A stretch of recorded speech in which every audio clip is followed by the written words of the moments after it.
வணக்கம். தூத்துக்குடி மக்கள் செய்திகள்.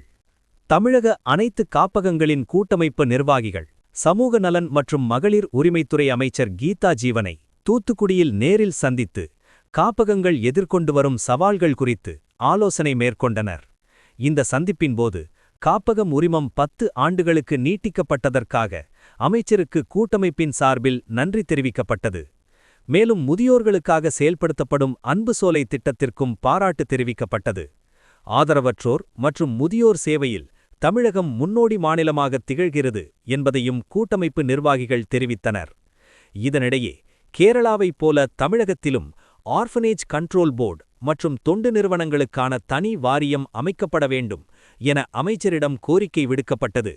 மேலும் 3 மாதங்களுக்கு ஒருமுறை மாவட்ட ஆட்சியர் தலைமையில் ஆலோசனை கூட்டங்கள் நடத்தப்பட வேண்டும் என்பன உள்ளிட்ட பல்வேறு கோரிக்கைகள் முன்வைக்கப்பட்டன.